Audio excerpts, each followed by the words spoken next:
Hello friend, myself Satyajit Deshmukh, Head of the Department of Computer Engineering, NIT Polytechnic Nagpur. Our today's topic is group by having an order by clause.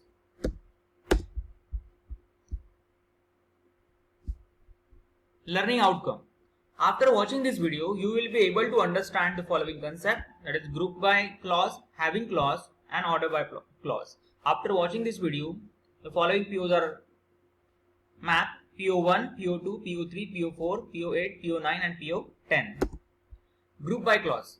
The SQL group by clause can be used in a SQL statement to collect data across multiple record and group the result by one or more column. SQL जो group by clause है ये select statement के साथ हम use करते हैं और group by clause से हम मल्टीपल रिकॉर्ड्स को का ग्रुप बनाकर एक कॉमन उसका रिजल्ट डिस्प्ले कर सकते हैं with the help of group by. जो aggregate functions is use with the group by function. जो एग्रीगेट फंक्शंस हमने इसके पहले के यूनिट में पढ़े हैं, लेक्चर में पढ़े हैं, वो सारे के सारे एग्रीगेट फंक्शन हम ग्रुप बाय के साथ यूज कर सकते हैं.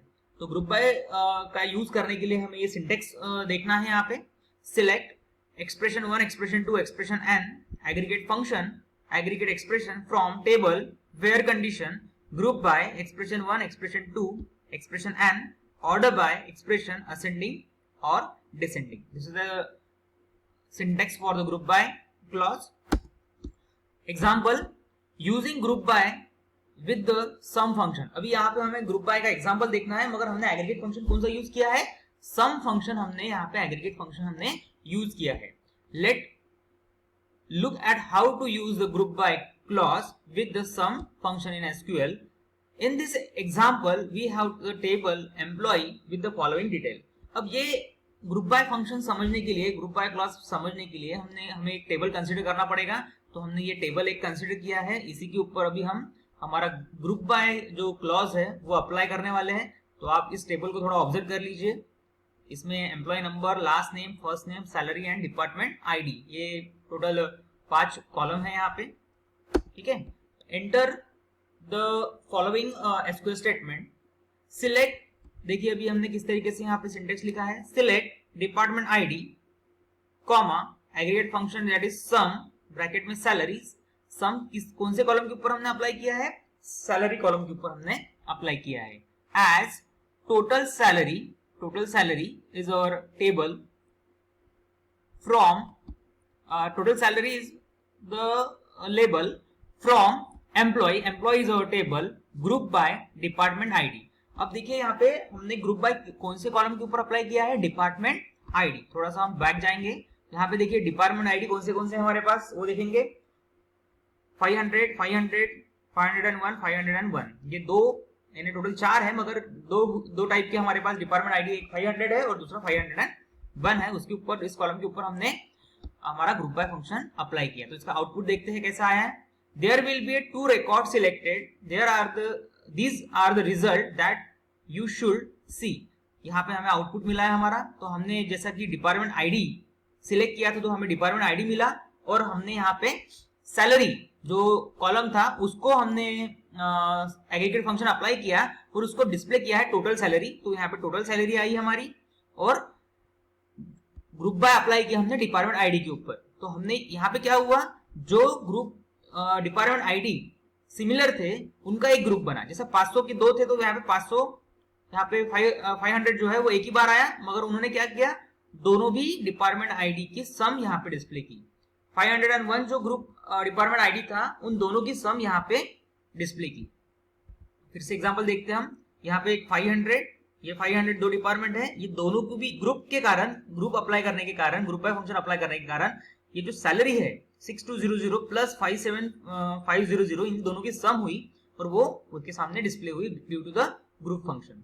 वैसा ही 501 के लिए 7100 एंड 4200 इनका ग्रुप बना और वो सामने आउटपुट में डिस्प्ले हुई. तो इसी तरीके से हमें यहाँ पे ग्रुप बाय फंक्शन का रिजल्ट मिला है, जो कि डिपार्टमेंट आईडी 500 उसकी सम और डिपार्टमेंट आईडी 501 उसकी सम. तो इस तरीके से हम मल्टीपल रिकॉर्ड्स को क्लब करके उनका जो रिजल्ट है वो डिस्प्ले कर सकते हैं with the help of aggregate function. Aggregate function as well as with the help of group by function. इसमें अलग अलग एग्रीगेट फंक्शन भी हम यूज कर सकते हैं, जैसा हमने यहाँ पे सम यूज किया, उसके अलावा जितने भी एग्रीगेट फंक्शन हमारे पास अवेलेबल है उसमें से एज पर आवर रिक्वायरमेंट यहाँ पे हम जो एग्रीगेट फंक्शन है वो यहाँ पे अप्लाई कर सकते हैं। नेक्स्ट हमारा क्लॉज है having clause. Having clause was added to the SQL because where keywords could not be used with the aggregate function। अभी आप सभी को पता है कि वेयर का मतलब क्या है, कंडीशन। जब कभी हमें कोई कंडीशन अप्लाई करना पड़ता है तो हम वेयर ये जो क्लॉज है इसका यूज करते हैं। मगर जब कभी हम एग्रीगेट फंक्शन का यूज करते हैं उस वक्त वेयर जो क्लॉज है वो सपोर्ट नहीं करता, उसके बदले में हमारे पास यहाँ पे हमारा हैविंग क्लॉज हमें यूज करना पड़ता है। वेयर क्लॉज जैसा ही हमारा हैविंग क्लॉज है, जब कभी एग्रीगेट फंक्शन के साथ कोई कंडीशन अप्लाई करने का काम आता है तब हम हैविंग क्लॉज का यूज करते हैं, तब हम वेयर क्लॉज अप्लाई नहीं कर सकते। अगर आपने एग्रीगेट फंक्शन में वेयर अप्लाई किया तो डेफिनेटली आपको 0 मार्क मिलेंगे या आपका आंसर रॉन्ग हो जाएगा। ठीक है, तो हमेशा ये ध्यान में रखना है हमें, जब कभी आप कोई स्टेटमेंट में एग्रीगेट फंक्शन यूज करते हैं तो उसके साथ हमेशा हैविंग कंडीशन अगर अप्लाई करना है तो हैविंग ही अप्लाई करना पड़ेगा, हैविंग क्लॉज ही हमें अप्लाई वहां पे करना पड़ेगा। तो सिंटेक्स देखेंगे, select column name from group by column name having condition order by column name. जैसे कि यहाँ पे सिंटेक्स में हमने ग्रुप बाय अप्लाई किया है और उसके बाद एक कंडीशन अप्लाई करनी थी इसलिए हैविंग लिखा, और उसके बाद ऑर्डर बाय भी अप्लाई करना था। ये ऑर्डर बाय हम सामने पढ़ने वाले इसके बाद, तो ऑर्डर बाय ऑर्डर भी उसमें लगाना था इसलिए हमने ऑर्डर बाय यूज किया है। The following SQL statement lists the number of customer in each country, only include country with more than 5 customers।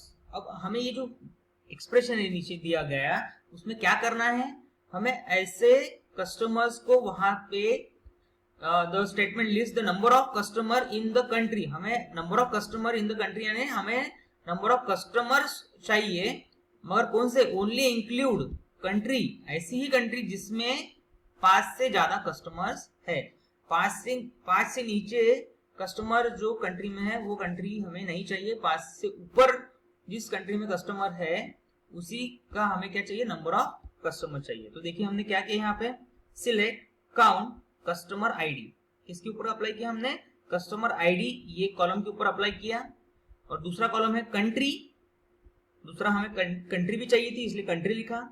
From customer, table था हमारा कस्टमर। ग्रुप बाय, ग्रुप किसका बनाना था हमें, कंट्री का, क्योंकि हमें कंट्री को ही क्लब करना है। हैविंग, अभी कंडीशन अप्लाई करना है, हैविंग हमारी कंडीशन क्या है, count customer ID greater than 5, यानी ये जो कस्टमर आईडी का काउंट है ये ग्रेटर देन क्या चाहिए, 5।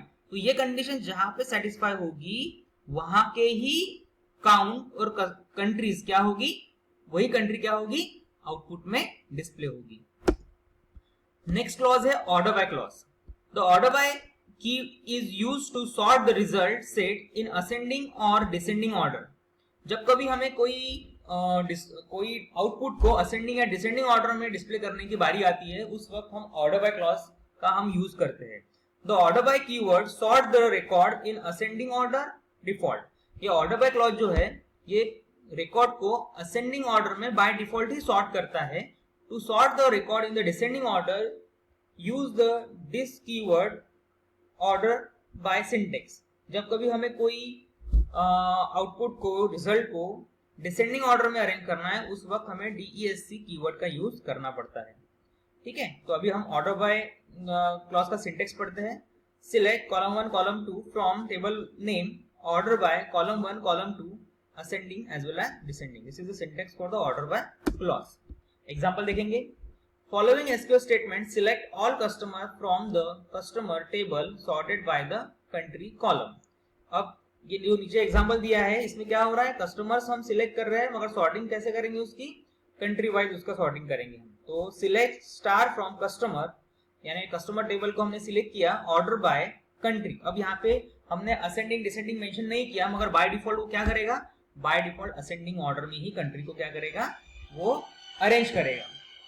उसके बाद नेक्स्ट एग्जांपल है, the following SQL statement select all customer from the customer table sorted descending by the country column. अब ये जो नीचे दिया गया है वो हमें डिसेंडिंग ऑर्डर में कंट्री का अरेंज करके हमारा रिजल्ट डिस्प्ले करना है। तो यहाँ पे select star from customer order by country descending. अब डिसेंडिंग मेंशन किया है, यानी जो आउटपुट आएगा वो कौन से ऑर्डर में सिलेक्ट रहेगा, डिसेंडिंग ऑर्डर में जाकर ही वो क्या करेगा, उसका आउटपुट डिस्प्ले करेगा। तो इस तरीके से हम ऑर्डर बाय क्लॉज यूज करके असेंडिंग या डिसेंडिंग ऑर्डर को हम अरेंज कर सकते हैं। तो समरी ऑफ लर्निंग, इस यूनिट में हमने ग्रुप बाय क्लॉज के बारे में पढ़ा, जो कि कॉलम्स को ग्रुप करने का काम करता है, बराबर। उसके साथ हमने एग्रीगेट फंक्शन भी यूज किए। उसके बाद हमने हैविंग क्लॉज के बारे में पढ़ा, जो कि वेयर क्लॉज का रिप्लेसमेंट है। हैविंग क्लॉज, जब भी हमें कोई कंडीशन अप्लाई करना है विद द एग्रीगेट फंक्शन तो हम हैविंग क्लॉज यूज करते हैं। उसके बाद हमने ऑर्डर बाय क्लॉज पढ़ा, जब भी कोई रिजल्ट को, बराबर है, हमें डिसेंडिंग या असेंडिंग ऑर्डर में अरेंज करना पड़ता है, तब हम ऑर्डर बाय क्लॉज का यूज कर सकते हैं। ये वीडियो को देखने के बाद आपकी ये पीओज मैप हो रहे हैं फॉलोइंग, जिसमें PO1 आपका बेसिक नॉलेज यहाँ से बढ़ रहा है, डिसिप्लिन नॉलेज PO2 आपको मिल रहा है, एक्सपेरिमेंट एंड प्रैक्टिस आपकी यहाँ पे हो रही है, एसक्यूएल में किस तरीके से हमें कोडिंग लिखना है वो पता चल रहा है, इंजीनियरिंग टूल्स के बारे में पता चल रहा है, इंडिविजुअल एंड टीम वर्क्स हमारा यहाँ पे बढ़ रहा है, कम्युनिकेशन भी हमारा बढ़ रहा है, कम्युनिकेशन स्किल। और हमें ये सारे जो पॉइंट्स है ये लाइफ लॉन्ग हमें काम में आने वाले हैं। That's why PO10 life long learning भी हमारे यहाँ से काफी अच्छी तरीके से बढ़ रहा है। तो thank you so much for watching this video. Thank you.